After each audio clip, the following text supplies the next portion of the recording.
Okay, when you get old, you start thinking back to the ages of men, and you find yourself in a place, hopefully. But then you also try to see how you came that way and how during your life many things together manage to make what you are. I had a very bourgeois childhood in Milano. My father was a manager of an industry. This is the beginning of my dysphoric problems. They put me a pink pyjama while I was doing advertisement. From that on, I'm not sure what sex completely I'm in. And I took a bus, and I also went to Afghanistan. This was in Kandahar. We used to just sleep around. It was quite dangerous, you know. But at that age, you don't have the sense of danger. So hopefully somebody protects you from up there. I was a drummer, playing the tablas, and I enrolled to the Faculty of Architecture. But then while I was in first year, I read this book by Donella Meadows, and was the first research by an M.I.T. team about the limits to growth. It was really the first alarm about the environmental emergency. I got so scared, I applied to MIT, and I got into MIT in Boston. This was my notebook from '77, and I learned how to write in Lisp. It was an artificial intelligence program, so I had a very scientific education at MIT. And, you know, as always, he said before, he quoted Mark Twain about education. No? So you pick things as you go along, and many books can contribute to what you are. But also, I think sometimes we underestimate the working. There's a song by Lou Reed and John Cale referring to Andy Warhol. It's called Work. That's work. Art is work. And this is done by instruments and also by manuals. In a way, we are in a mechanical culture, and when you do things, you can also learn from other people what did before you. So many times architects today, they want to say something to the architecture. They want to communicate. I think art and architecture, they're first objects. They can contain many things, but they're things. Even a poem is a thing. So maybe, are we overestimating the communication power of architecture? Maybe I don't want to say something, I want to make something. And that's what I want. So my main idea, even if I teach at university, I find myself a quite intellectual person, I think you express yourself through what you're doing. And during all this, during your own education, you have questions. So I use Paul Valéry to help me pose the questions. And, you know, people in the university try to teach you how to do, but how do we do things? Are we sure we have what is called a method? In the École des Beaux-Arts, it was easy. Marcher à suivre dans la composition d'un projet quelconque. Steps to follow in the composition of any project. You have the pieces of the Parthenon, of the Therma, you trace the axes, you know, got this, you trace the walls, you place the columns, and that's it. You know, it's like drawing a cat. You draw a round, you do a second round, and you do it. It looks easy. And in a way, in an academic world, this looks quite easy. I think academicism is a way to teach an average people of average intelligence to do something in a correct way. But today, if you type method on internet, you have thousands of people as you have thousands of diets. I just did the ketogenic diet, but I lost 10 kilos and then I regained them. So you have methods, you know, everybody invents a method to do. So following this flow chart, you should get there. But I think we are in a general condition where things are different, in the sense that the big system of thought, even the classical one, the idea was that you had a Weltanschauung, something, you know, a general vision, and each art in that age had to do with that. It's a little bit Hegelian view. I think today things are more complex. I have a view that different arts they go in different velocities and then they interact among each other. So my model is not a prevalence of thoughts radiating out to the arts, but things communicating and in almost Darwinistic way. I'll start with one of those questions. First was, do we have a method? Second is, when we do something, just we follow our heart, or we need to get acquainted with what we call a material culture. In this case, I call it a tradition. Whenever people today talk about tradition with a capital T, let's go back to tradition, I quote this phrase by Paul Valéry. He says, when you have a tradition, you're not conscious of it. When you become conscious of a tradition, it means you lost it. So you can do it, but you have to judge what you're doing as a new thing.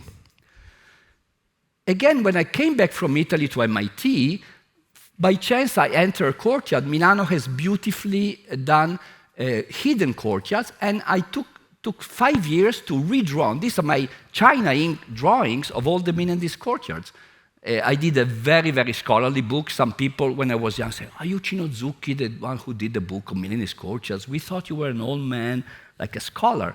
It belongs to another age. And then I also studied some post-war modernistic architecture in Milano. These are not events that were local heroes, and then they become quite famous. Ada Caruso and St. John just did a book about them. And again, you find yourself just the background of a city enters you in almost unconscious way. This is real Romanesque and neo-Romanesque architecture in Milano. And then when I did these Portello houses, I realized after, I did not do it on purpose, but then I looked at it and said, hey, I saw this somewhere. Also, Milano has this sort of hidden master. He died when he was 103 years old, Caccia Dominioni. He was just like a nobleman. Nobody knew him around Milano. Now all Europe is getting crazy. Every time foreign schools come, oh, let's see things by Caccia Dominioni. Actually, the Grafton architects in the last Biennale, they asked me to do an installation on Caccia Dominioni. This was it. We reconstructed one of his buildings. But then this is my picture when I found him in the street, and I said, can you write something to my baby Cino, because he did my parents' house. And this is me, say, 50 years later at his 100th birthday. This was his house, and also here I realized unconsciously it was there. Once Caccia Dominioni called me up, said, oh, you never come visit, Cino. And then I said, oh, you young architects, I follow what you do. But, let me say, you don't know anything about plans. He took some white correction paper without knowing, and he corrected the plan of that house, and the red one is his correction to get it better. So I have an original by Caccia Dominioni. So, what is originality? Do we really believe that to be original is the goal? In the old times, what we'd call identity was belonging to a set of codes. All these people are dressed the same way. But after the kings, say, I'm not like everybody else, this is what we think today is identity. Everybody has to express his own feelings. And one question is that something that puts together the avant-gardes in a sense of, this is Russian constructivism, and advertisement is the slogan. I'm new, I'm different, is both artistic avant-garde and commercial. So artists start to behave and become then the workers of art. This is Salvatore Dalì going around in Paris with an anteater, or Andy Warhol playing with Basquiat. And, just do it, do your own thing, be different, be yourself, don't follow. The big companies that tell us not to follow, but then these are some Dutch photographers that go around the street and they pick people, and I love these people. They all have one side of their thing out, cappuccino. These are in Rotterdam or Milano, so there's 12 Cino Zucchi, 12, we think we're original, but in reality we're not original at all. So many years ago, in another Biennale, I did an installation which was called Copycat, Empathy and Envy as Form Makers. And I took most of my collection, I'm not describing it, these are the photographs you saw, just to say that I believe material cultures have to do with invention and repetition. These two elements, they make the world, even they make cities. So these are chapati rollers from Rajasthan. You make bread. These even material culture, technical cultures, they tend to work in a trial and error way. And these, the facades, I go with my Vespa to Milano, to the university. These are the pictures I saw, so the background of the city. What does not resemble anything does not exist. This is also an interesting consideration. Once I said, for an architect to build in Venice is like to going out with Nicole Kidman. You feel so nervous, maybe some photographer comes out. It's not easy. So, and then when I had this chance, I still don't know we were trying to do Mondrian or picturesqueness. But what is interesting, the other day I was in Vienna, and we were visiting Aspern, this new quarter, and they say, oh, these are the Zucchi windows. I think it was that building there. I said, no, come on, Zucchi windows, what do you mean? But it's true that there's some kind of mania, and I start collecting all this white corniche and gray background, and this was the other day in the university, and just somebody gave my building to study to the students. I got shocked a bit, like this, to see all these dead models. And these are the retransmit. A building is really located to a place, but this has been the way it's been written and painted. I understand a building today has two lives, like icons. But in a way, there's always dead branches, and I find out, and I confess publicly today, that I copy my windows from this building, which nobody knows. The original of these white windows, I mean, there's probably not one original, so I copied. I was the first to copy it, but somehow people consider that mine. This is an interesting way. So, we've been taught about structural honesty, structure, the truth, the Ding an sich. But when we do facades or buildings, sooner or later you need to have a face. In the DDR, when you go to Berlin and Alexanderplatz, the idea is when you make the plan correct and you pile it up, the facade comes itself. But then what is called Plattenbauten, and people want to tear them down. So can we pose the problem is like how you cut your hair or what kind of glasses you put on. Okay, glasses and hair are cosmetic element, but still they give you what to do. So I think the historical city, in Munich you have all these attempts to do decoration after the destruction of the war, even in Marienplatz. So can you tell the detachment from what we could call ornament and tectonics? This is Alsatia, Fachwerk, some, again, Indian wells, Florence, or whatever. And this is a phrase by Gottfried Semper. He says, in Greek, the word cosmos defines both cosmos, cosmetics come from cosmos. So tectonics for him is both the law of gravity and ornament. This is an interesting consideration. He takes almost the opposite and puts them together. So many years ago, we did a show, me and Luisa Collina, that she was working on design.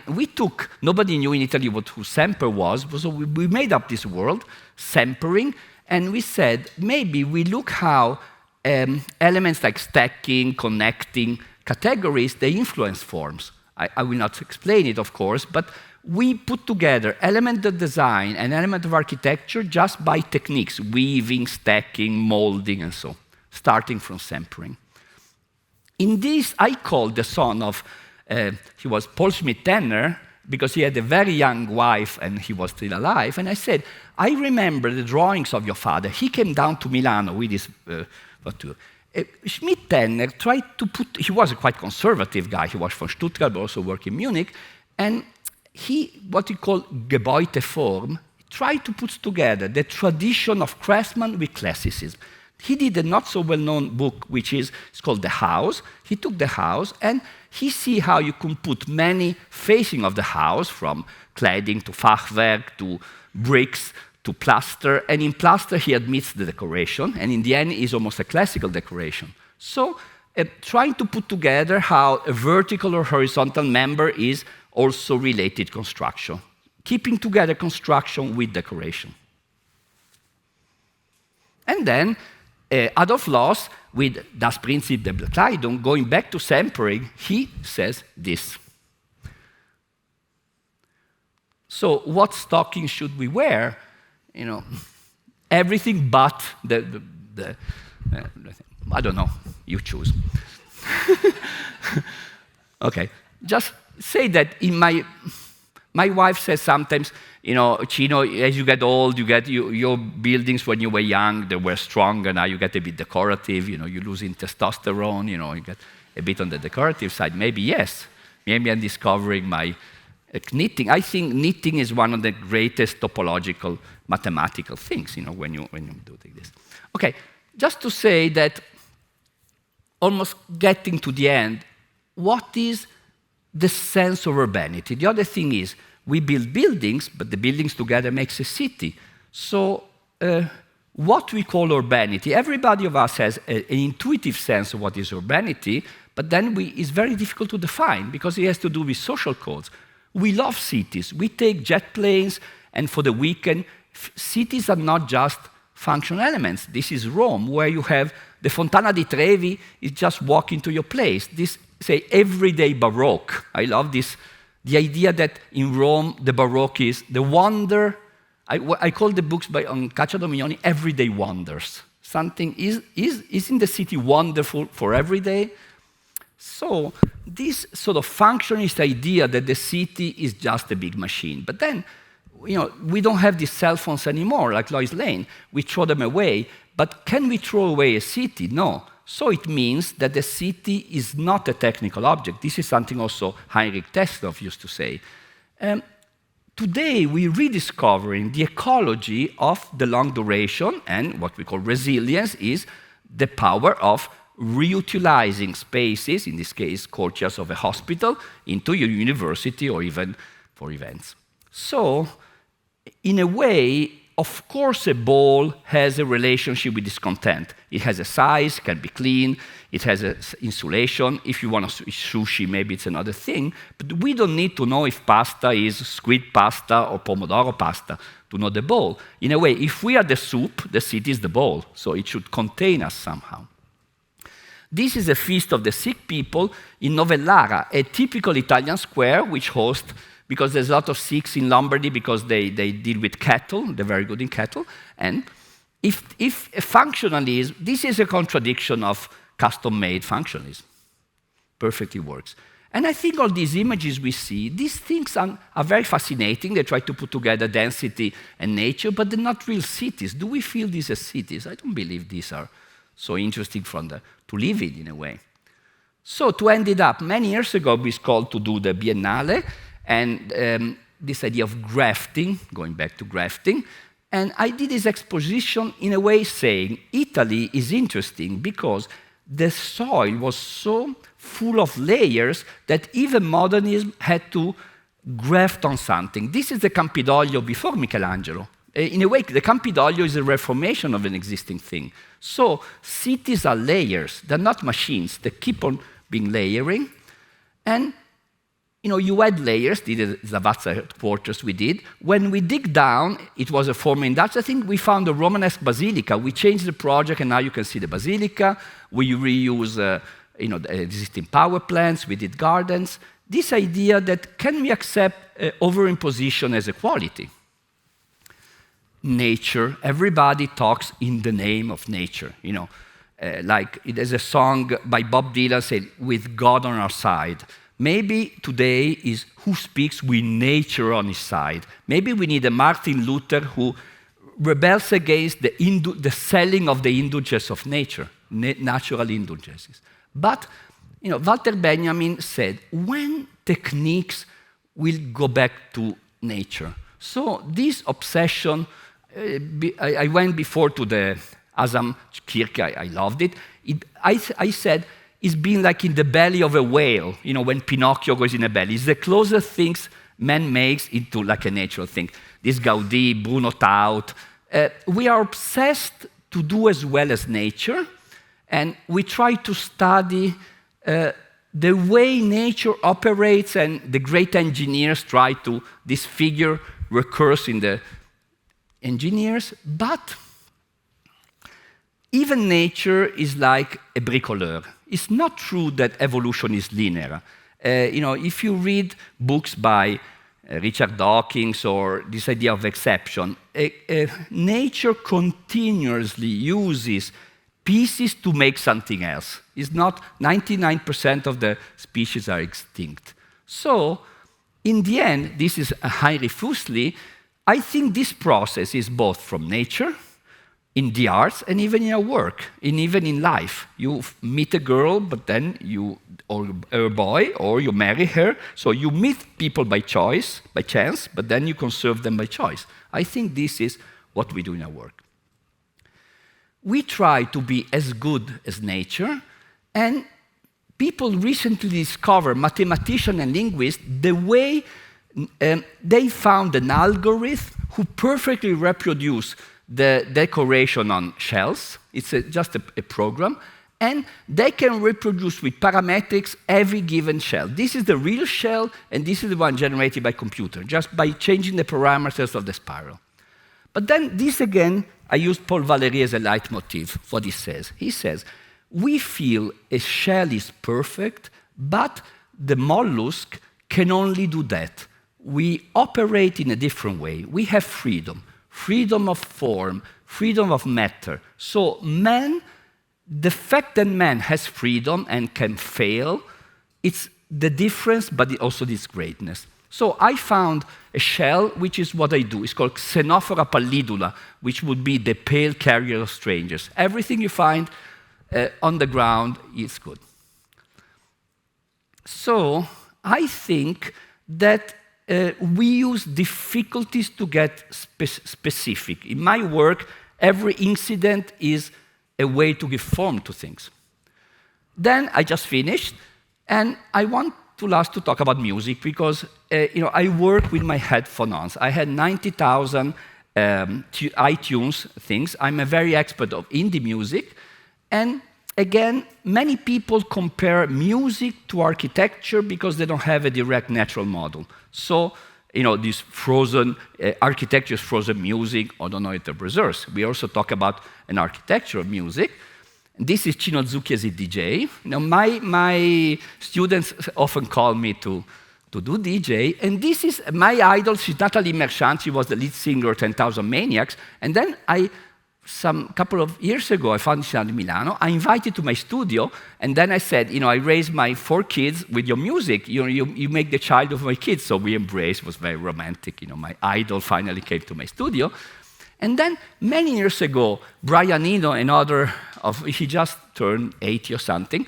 He did this book, Taken Tiger Mountain, My Strategy, who actually was inspired to a comedy. But then he made a set of cards. It's called Oblique Strategies. They're like tarot cards. So when you have a formal problem, you pick them up. And these are all, basically, there's all phrases on these cards. I think I will not go through quickly to them. All these can be used in our works. It's fantastic. When I don't know what to do, I pick up Brian Eno cards.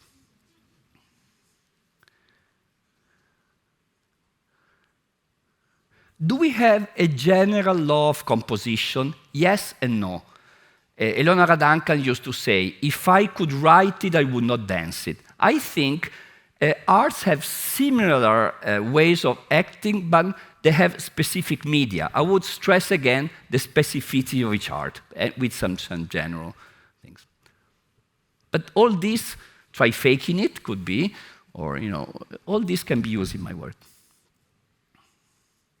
Use cliché, use filters. Today we use a lot of filters. In a way, if the architect was a composer, today is a DJ, in a sense that more and more we employ technological elements which are industrial elements. So used to draw everything, but now we assemble things. So thank you for your patience, and I hope it was a contribution to your thing. Thank you a lot. It was more or less in time, so perfect. You say about yourself that you are sometimes old-fashioned. Do you feel nostalgic about something, about your early times as an architect? Sorry. No, usually I'm not very this is an interesting thing, old-fashioned.